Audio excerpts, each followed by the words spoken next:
Добар ден, почитувани, добре дојдовте во уште една нова Телма амбуланта. Петочото издание го реализираме во соработка со клиничката болница Жан Митрев. Денеска ќе зборуваме за респираторната физиотерапија, која мощно е важна во лекувањето кај пациентите со белодробни заболувања. Незината цел е да се отворат дишните патишта, да се исфрли секретот и болниот што поскоро да ја врати силата и физичката активност. Кај кои респираторни болести се препорачува белодробна, односно градна физиотерапија, ќе ни објасни денешниот гостин кој што е во студиото на Телма, а тоа е Блаже Арсов, дипломиран физиотерапевт во Жан Митрев клиник. По блокот реклами следува разговорот на денешната тема и мощни корисни информации за сите оние кои што имаат некаков проблем со белите дробови.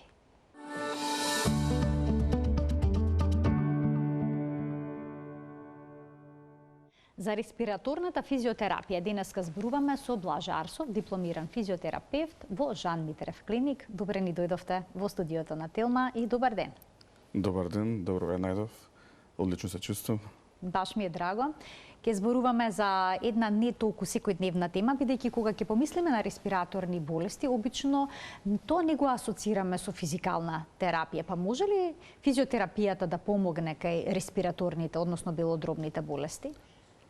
За жал, да, повеќе се третираат пациентите со фармаколошки, да кажем, решенија, со антибиотици и други фармаколошки третмани, но да, респираторната физиотерапија треба да биде во првиот ред во комбинација можеби со фармаколошките решенија во третманот на белодробните заболувања, во зависност од тоа кој тип на заболување ќе биде предмет, да кажеме, на третирање.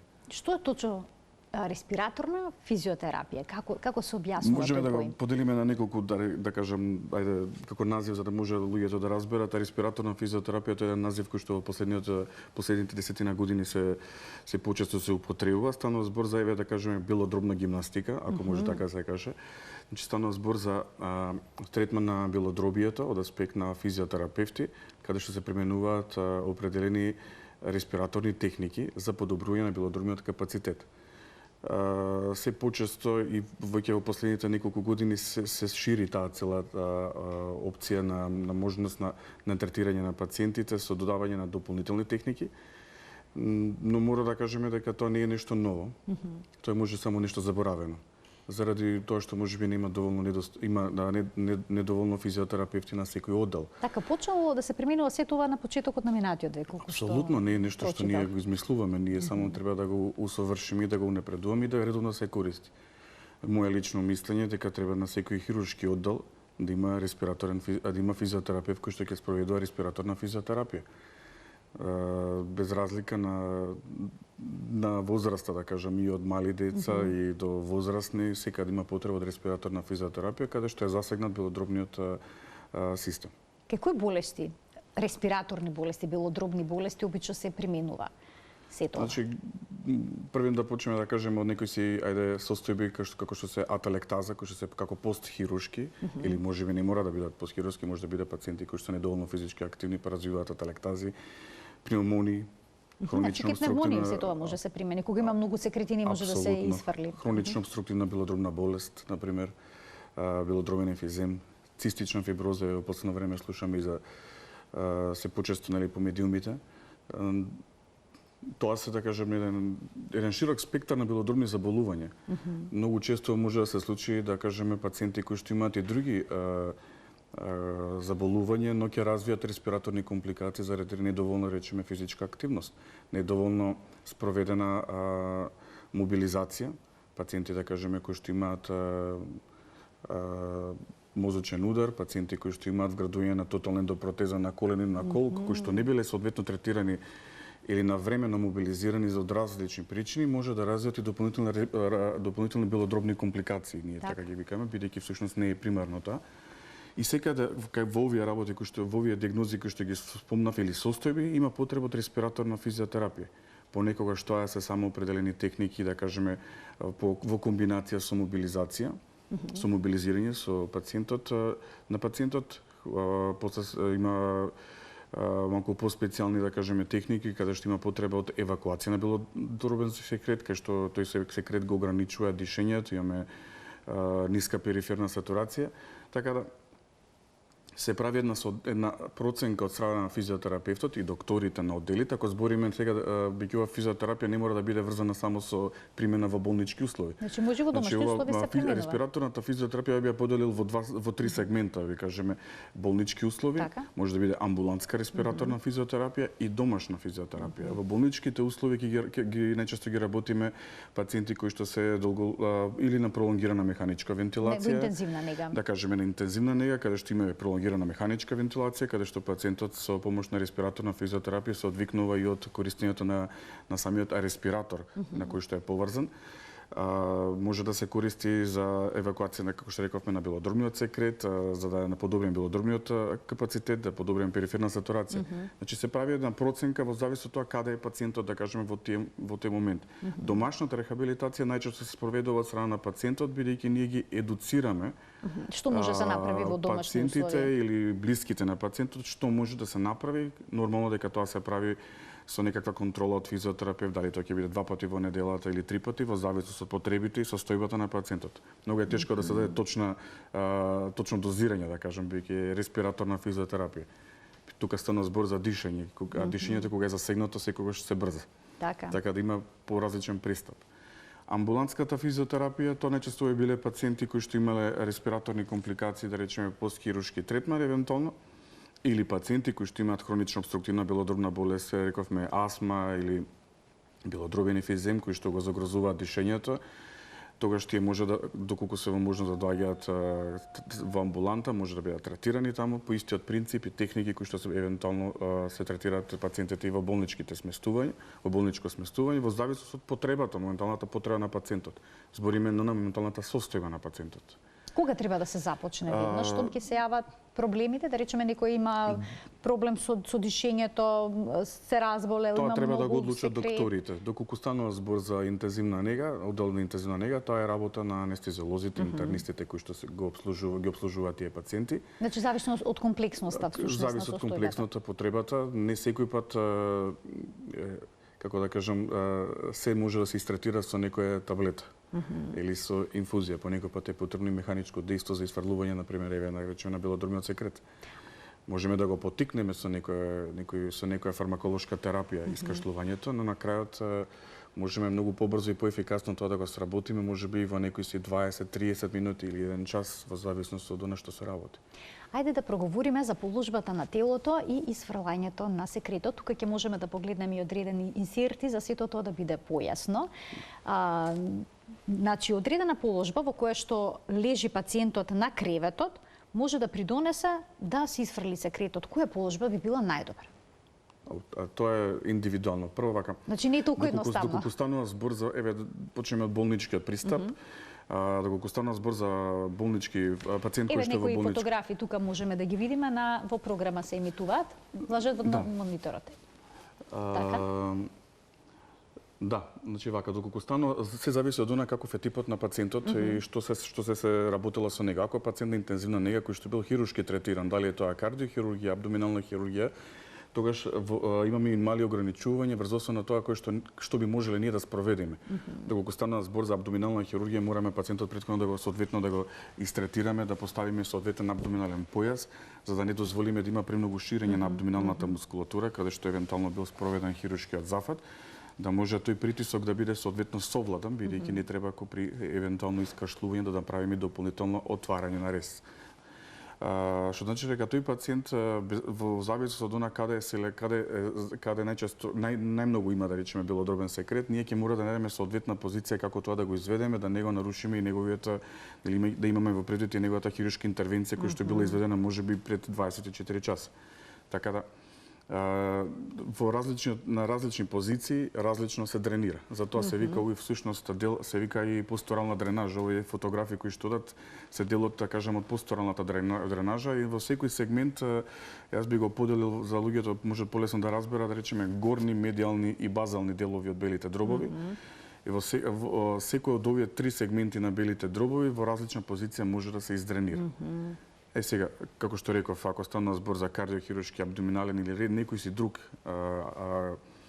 некоја друга хируршка интервенција каде што е нарушена целовитоста, да речеме, на абдоминалната мускулатура или на градната коска горе, тогаш е потребно да се внимава. Таму се употребуваат можеби дополнително други техники како дополнување на посторалната дренажа за да можеме поефикасно да ослободиме повеќе од дишните патишта. Можеме да комбинираме инхалациона терапија, перкусиона и вибро. Со цел тоа тој секрет доколку е многу леплив, да кажеме да може полесно да се раздвижи низ белите дробови, низ дишните патишти и да дојдат до можност на евакуација или на искашлување. Исфрлање. Да. Кому препорачувате ваква позиција соперничка под нозата или пак под стомакот?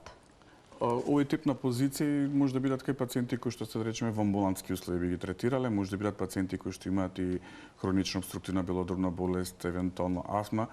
Мора да се знае дека еве горнава слика, значи постериорниот долниот дел од белите дробови каде што може да се издренира. Во оваа позиција, така добро се забележува, креветот е накосен всушност, накосен е, така? за да може пациентот полесно да, така се изразуваме ние, да издренира или да го исфрли секретот кој што му е во градите, доколку стана збор за леплив секрет.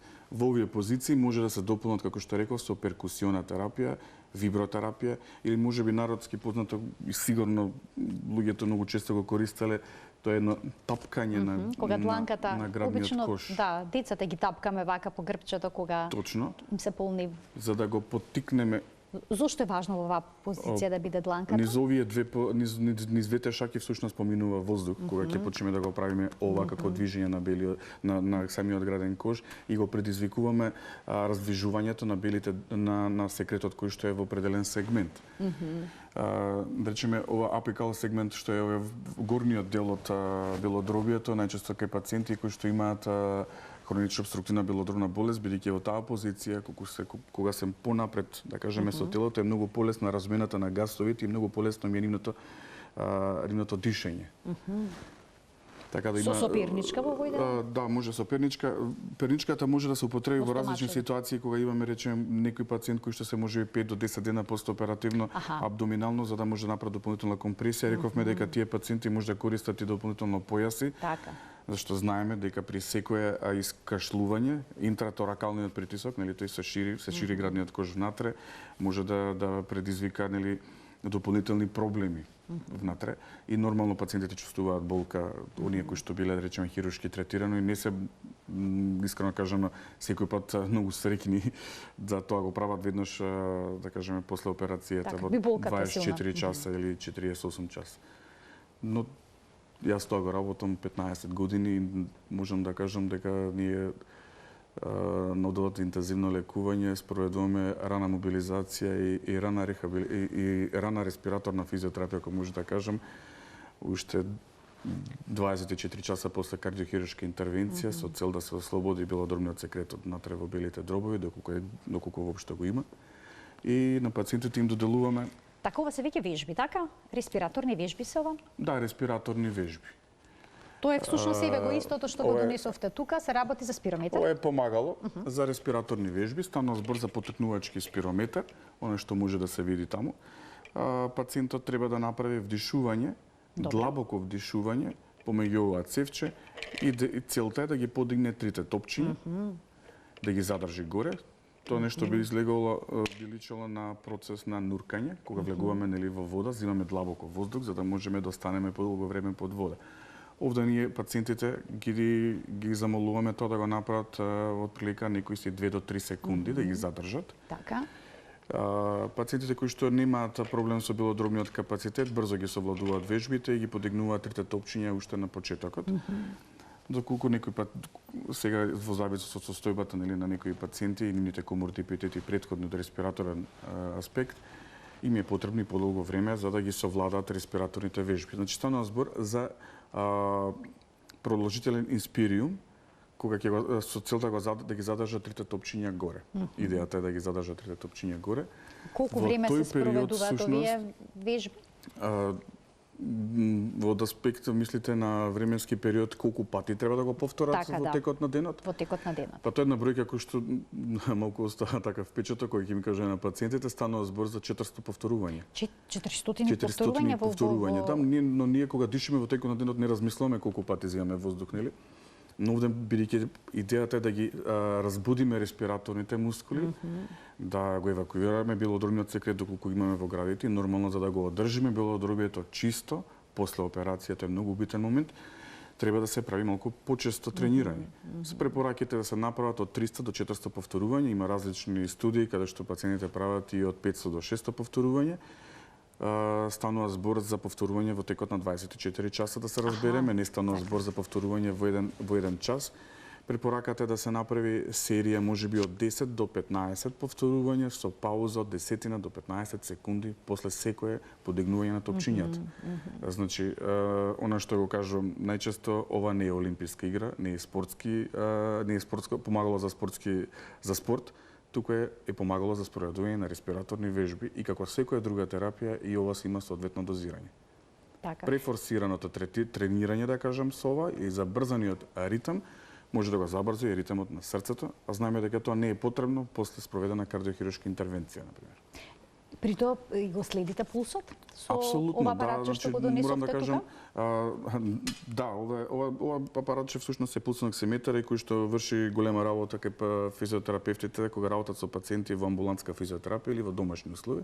За оние што работат во болнички услови немаат потреба нешто специфично од ова, бидејќи имаат и мониторинг на интензивна нега, па ги користат податоците од самиот монитор. Да.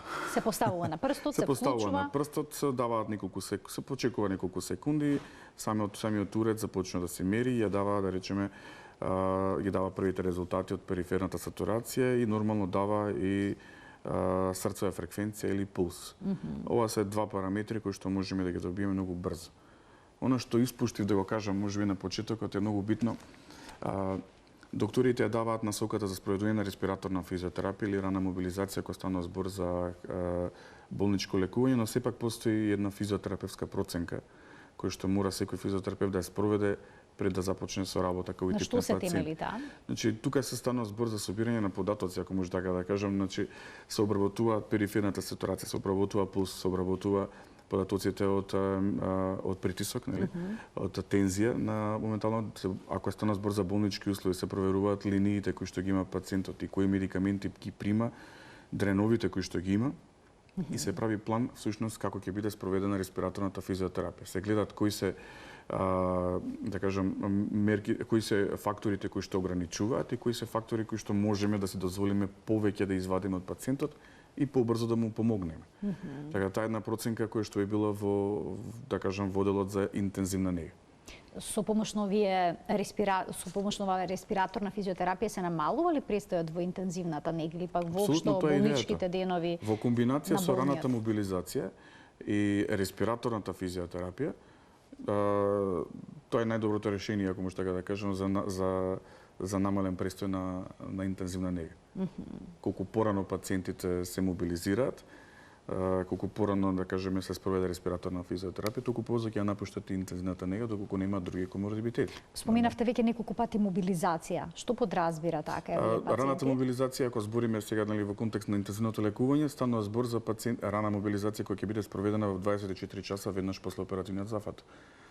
Доколку дозволува моменталната состојба на пациентот, неговиот здравствен статус во моментот после хируршкиот третман, веднаш се препорачува тој истиот веќе да биде мобилизиран. И тоа е од корист, бидејќи дел од респираторната физиотерапија да бара определени позиции, така да раната мобилизација всушност го поттикнува тој процес на побрза евакуација на белодробен секрет. Ќе ги вклучиме гледачите, Блаже, од овој момент. Почитувани, ќе имате можност и вие да поставите прашање во денешната Телма амбуланта на телефонскиот број кој што ќе биде објавен на екранот. темата ни е респираторна физиотерапија, односно физиотерапија која што се применува кај пациенти кои што имаат белодробни заболувања. Веќе нашиот гостин појасни во какви услови најчесто таа се спроведува. Блаже Арсов ќе даде одговор на сите ваши дилеми, а секако и на бројните наши прашања. Значи, од овој момент емисијата е контактна. Повелете, јавете се доколку имате некакво прашање. Што опфаќа вибротерапијата? Вие неколку пати споминавте вибротерапија, или пак еве можеме да ги скоментираме ако сакате најнапред овие вежби, бидејќи ова спаѓа во контекст на респираторна физиотерапија. Ова се вежби кај пациент кој што идејата е овде да се подобри белодробниот капацитет, да се развижат и горните екстремитети и да имаме преди дека всушност респираторната мускулатура е дел од целиот тој рамен појас. Потребно да бидат раздвижени и самите раце за да се отвори дополнително простор за поголема вентилација на градниот кош.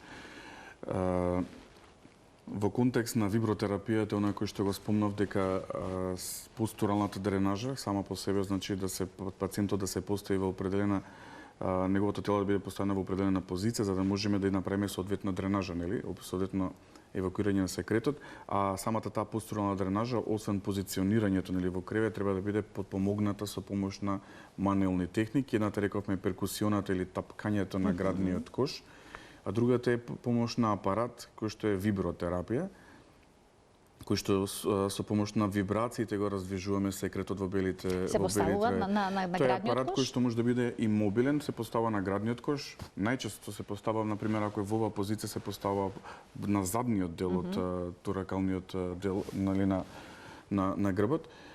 Се прават вибрации во период од некои од 5 до 7 минути и во зависност од позицијата на пациентот може да се употреби дополнително инхалациона терапија која што ќе го испровоцира тој процес на искашлување. А што содржи обично таа инхалациона терапија? Инхалацијата може да биде во зависност од она што го има препишано докторот како терапија за да биде применета.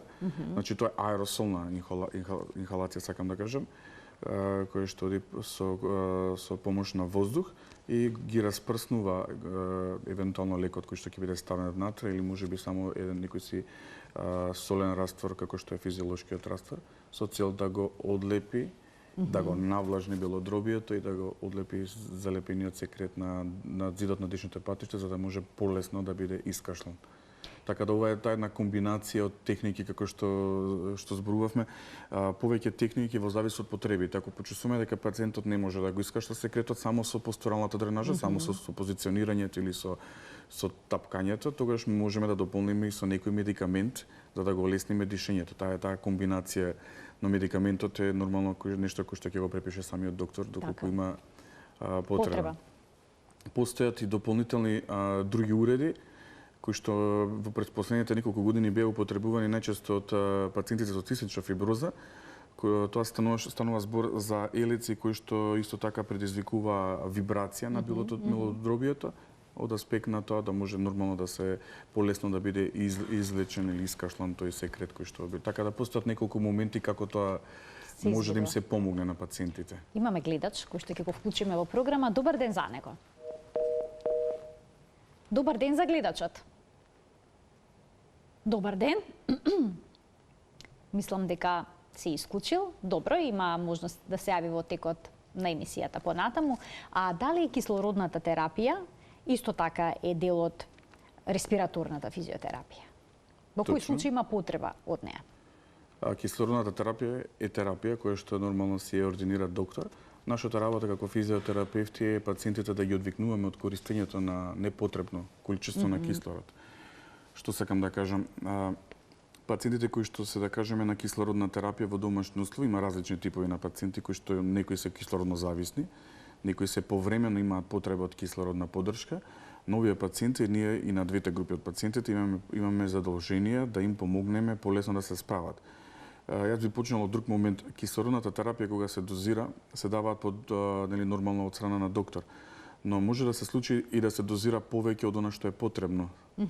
Значи потребно е да се направи претходно на што го спомнавме, постурална дренажа, доколку постои потреба од евакуација на секрет, примена на други респираторни техники како што е вибро, евентуално перкусиона терапија, позиционирање, мобилизација, искашлување, евакуирање на секрет и врз основа на на последно добиените информации што ќе го нели од она што ќе го спроведеме, ќе знаеме всушност и дали кислородната поддршка е потребна. Понекогаш и пациенти кои што се на 5 литра после соодветен третман, ако постигнат до задоволителна сатурација, може да бидат префалени на 2 литра.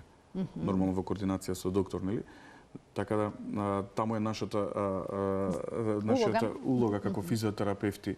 Оние пациенти кои што повремено имаат потреба од кислородна поддршка, значи да кажеме во последните 5, 6, 10 дена заради некаков оперативен зафат или можеби некоја мозочен удар или нешто слично, ние треба да им помогнеме со нашите техники и мобилизации да тие пациенти ги одвикнеме од употреба на кислородна поддршка.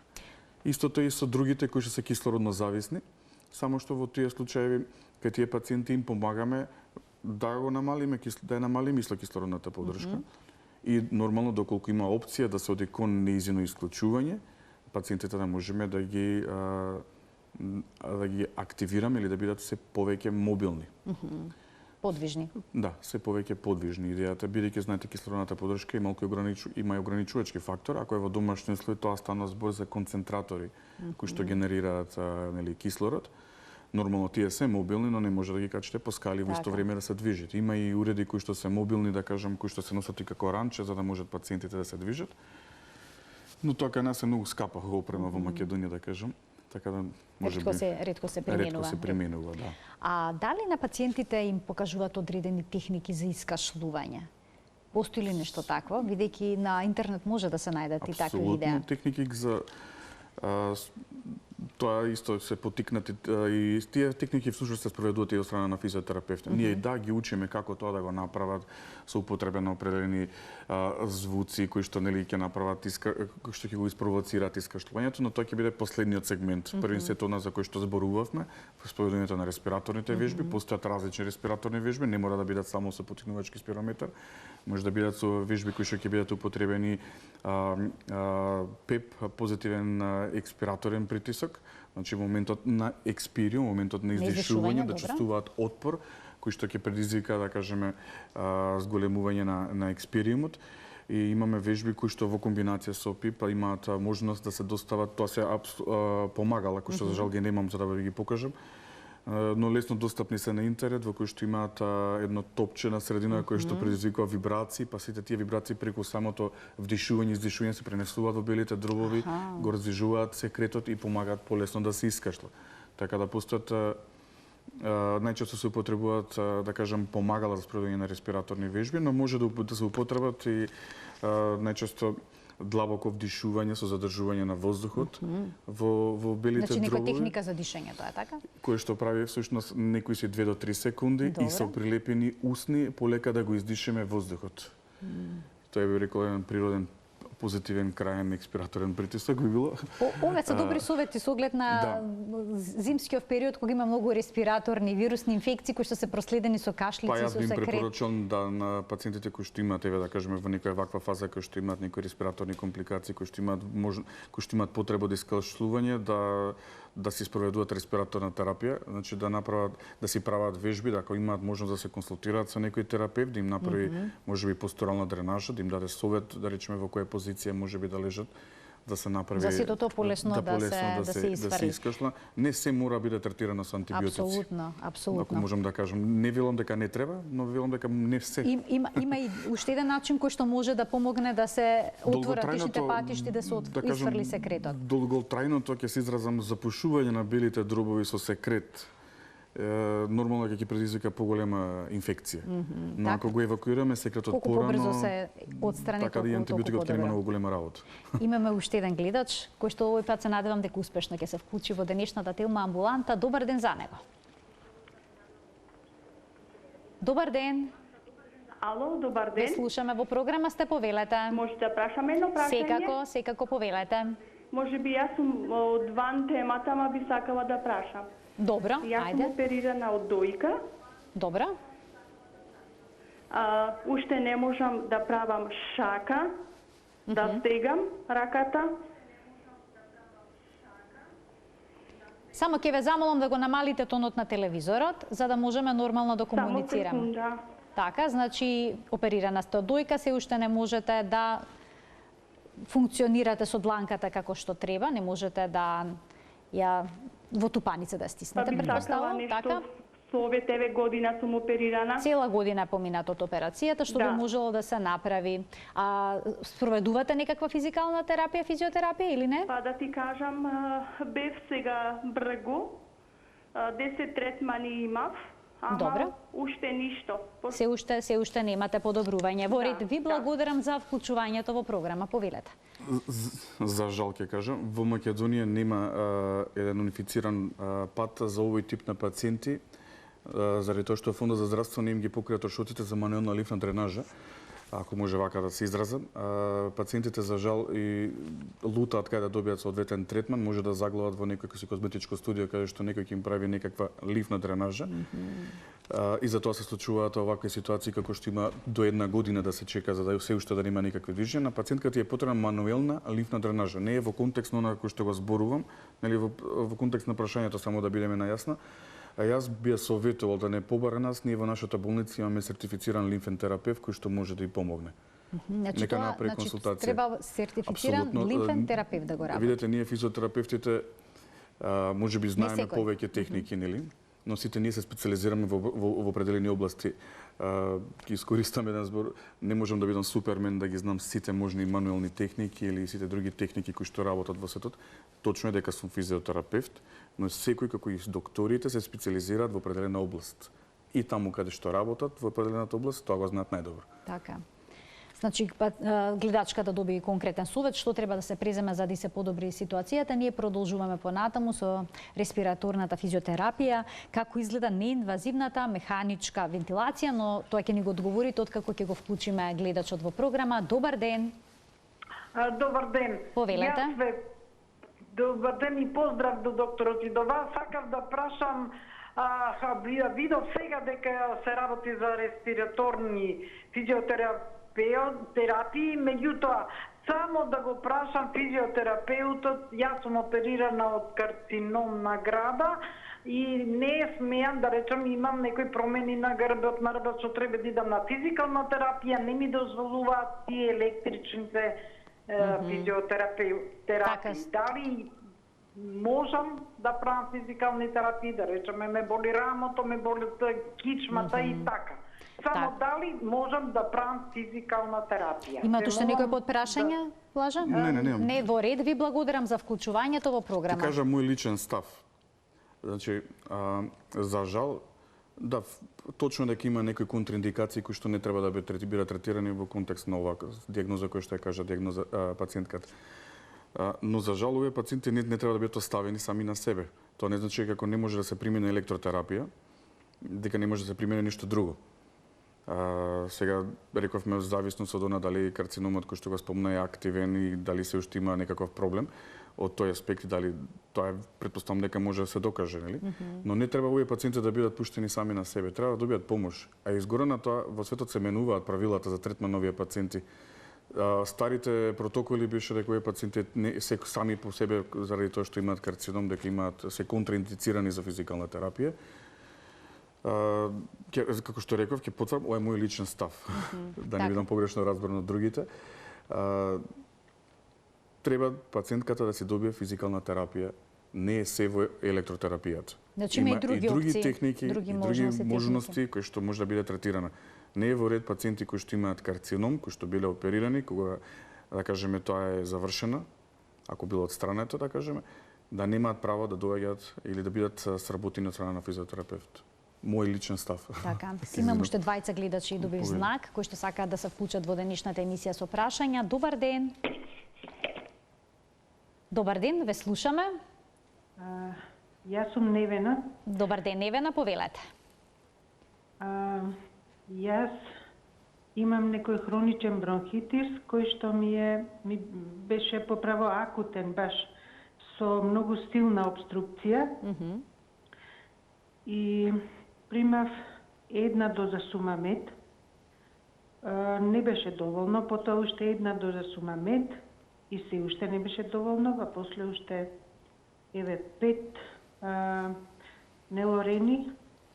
Така, си уште сте на антибиотска терапија? Да, и уште чекам, уште утре, например, со ампула, па од понеделник да видиме со тоа што Она што зборуваше докторот, нели, обструкцијата е силна и се подобрува. Да, меѓутоа има постојано некое крчење и Па сега ви интересира шумно дишење. дали може да се примени кај вас респираторна физиотерапија? Па да, Предпоставам тоа ви е кој вид прашањето може за би да имате некакво подобрување. Ви благодарам за вклучувањето во програма. Би било добро да прегледа некој од нашите доктори, ако можам Така. вака да кажам, бидејќи сепак ова е телефонски разговор, да се направи проценка, ние сме на располагање. Мислам дека може да се сработи ова кој што го кажа господијата. Уште еден гледач ке вклучиме. Добар ден. Добар ден. Повелете. Ке ве молам да поздрав до докторот и до вас, телевизија Телма. Така, ви благодарам. Болки имам во рамото десно, плешката. Имам пред едно 2-3 недели така ми се појавија, сега се намалија, ама ми преде, као да ми преде во колкот. Што да правам? Не знам. Значи Ето. имате Добро, ви благодарам за вклучувањето во програм. Излегуваме малку од денешната тема. Што советувате при болки во колки во рамо? Што да се преземе? Па да направи преглед ортопедски првично. Значи најнапред секогаш преглед, Па да, а потоа врз основа на дијагнозата. па да можеме да Третман. продолжиме понатаму. Сега ова рамото, болка во рамото, па се префрлила болка во колко, тоа е сепак треба некој да го прегледа. Така. Да појасним, јас сум физиотерапевт, не сум доктор, да не бидам погрешно разбор. Продолжуваме понатаму за неинвазивната механичка вентилација во рамките на респираторната физиотерапија. Кому се препорачува? Вака, неинвазивна механичка вентилација, да разделиме тоа стана збор за механичка вентилација со помош на маска на лицето, која што може да биде назална или ороназална, или total face, или целосното лице. Зошто се вика неинвазивно, бидејќи не се поставува нели црево директно во дишните патишта за да може да се спроведува таа вентилација. Туку се користат овие надворешни маски на лицето за да се спроведе истиот тип на вентилација. Најчесто она што ние го користиме е интермитентен CPAP, или тоа биќе кратенка од англиски. Интермитентен бидејќи третманот се спроведува неколку пати во текот на денот во време трајање од 15 до 30 минути. А CPAP е всушност Continuing Positive Air Pressure, или континуиран позитивен воздушен притисок, кој што го добиваме од страна на самиот апарат. Имаше во едно од видеата на крајот каде што господјата е третирана со таква маска на лицето, се местат параметрите, нормално таа терапија е ординирана од доктор и се спроведува во периодот додека има потреба од страна на пациентот. Кои се најчестите примени на оваа терапија е исто како што кажав и на почетокот. Тоа може да бидат најчесто заради ателектазите, бидејќи брзото примена на овој тип на терапија брзо го ослободува белодробието. Всушност ателектазите се слепување на белодробието. Во зависност сега да кажеме, ако тоа е од аспект на кардиохируршки пациент, тој има формирано некакви ателектази, слепување на белите дробови кои што треба да бидат одлепени. Така можам вака да ме разберат луѓето и со помош на сите овие претходни техники кои што ги спомнавме, позиционирање, вибротерапија, перкусија, инхалација, постерална дренажа, дополнително на овие техники се дополнува и апаратнава, да речеме, техника во која што се спроведуваат респираторни вежби со помош на апаратот. Овде пациентот си диша сам, се зададени вредности на соодветен позитивен крајен експираторен притисок, кој што се во физиолошкиот домен, и пациентот се насочува кон спроведување на длабок инспириум и продолжителен експириум, значи длабоко вдишување и бавно полека издишување. Во моментот на издишување преку устата или преку носот, во зависност како е поставена маската, пациентот чувствува отпор од страната на апаратот и во тој контекст тука е всушност дејството на самиот апарат, бидејќи во тој момент белите дробови, дишните патишта во белите дробови, базалните, каде што била развиена ателектазата, останува продолжително отворена. И всушност тогаш веќе доаѓа до нова циркулација на кислород внатре.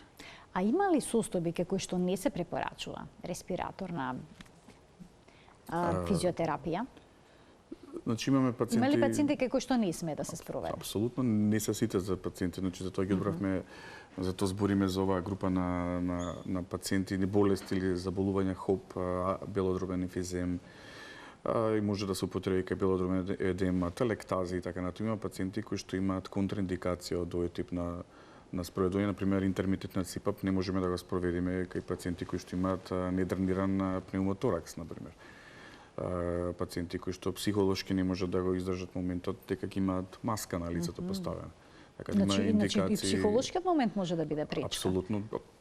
Ако пациентот не може да се координира или да соработува за време на спроведувањето на третманот, тоа е една од контраиндикациите. Нема ништо со сила, не се форсира, туку се спроведува на што може. Тоа е комбинација од повеќе техники. Во такви ситуации се спроведува техниките кои што се достапни или дозволени во тој момент да се спроведат. Дали пациентите со хронична обструктивна болест или пак со астма, цистична фиброза се запознаени со респираторната физиотерапија, бараат ли помош и на ваков начин? Јас би рекол, можеби дали се запознаени докторите дека треба да се применува респираторна физиотерапија, јас бидел во таа насока. Пациентите треба да добијат информација од страна на докторите. Не сакам погрешно да бидам разбран, но нешто што се третира во светот, нешто што е најнормално, не треба кај нас да биде сватено дека е нешто ново. За жал, како што спомнавте минатиот пат, ова е нешто што е уште спроведено пред еден век. Не е нешто што ние сега го измислуваме, ние само треба да го унапредуваме. За жал, во Македонија не секаде има достапно респираторни физиотерапевти, ако може вака да се крстиме ние. Тоа се има и физиотерапевти кои што имаат помината едукација. Знаете дека јас сум председател на Македонското физиотерапевско здружение, ние ме спроведам неколку работилници за респираторна физиотерапија, сме едуцирале физиотерапевти кои што знаат да спроведуваат и респираторна физиотерапија. Сме правеле различни кампањи, сме работели со Здружение за цистична фиброза 2018 година.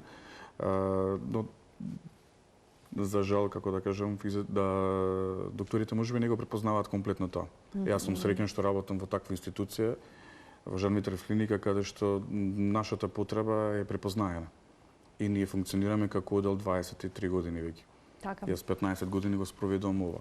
Имате огромно искуство во оваа област, токму и затоа ја отворивме, бидејќи треба да се слушне оваа информација дека постои начин да се подобри здравјето на лицата со хронични респираторни болести на ваков начин.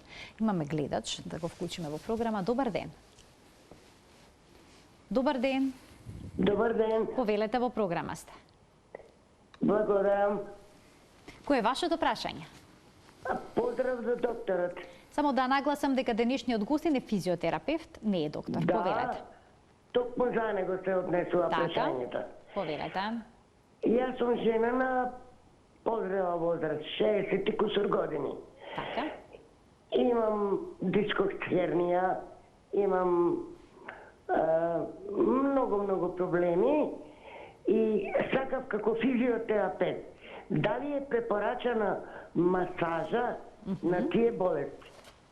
Аха, значи масажа кај проблеми со ребетот. На физиотерапија, значи со струја, со ова, со она.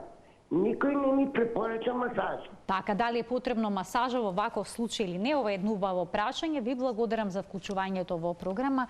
Потребна ли е масажа кај вакви состојби? Ја би рекол можеби мануелен третман. Што е разликата помеѓу масажа и мануелен третман? Па кај нас во Македонија, како да кажам, зборот физиотерапија се врзува со масери и масажа, но би го рекол мануелен третман. Не секој пат е потребно. Значи третман со рацете, така? Третман со рацете, да се направи можеби некоја процедура, но сепак ова е телефонски повик, ја не можам да одговорам на прашање дали е потребно да се прави. Нека дојде во нашата институција, ќе ја прегледаат нашите доктори и врз основа на нашите испитувања ние ќе дадеме терапија која што највише би одговарала, најмногу би одговарала на незината состојба. Да. Јас ви благодарам многу за вашето денешно гостување во Телма амбуланта и што отворивме една ваква тема која што досега не сме обработиле, нови информации за една не така нова техника во физиотерапијата. Јас сум ви благодарен што имате интерес да ги слушате и овие работи, да кажам, респираторна физиотерапија не е многу често спроведувана, но е потребна. Не е можеби како што се зборува дали за масажи или нешто слично, но ова е нешто можеби кој што треба да го знаат исто така нашите граѓани. Така мощна корисна информација, ви благодарам уште еднаш за вашето гостување. Почитувани Блаже Арсов, дипломиран физиотерапевт во Жан Митрев клиник, беше денешниот гостин во Телма амбуланта. Ви благодарам и за денешното внимание со кое што ме следевте. Гледајте не секој работен ден во 12:50 на телевизија Телма, кога заедно учиме за нашето здравје. Имајте пријатен ден.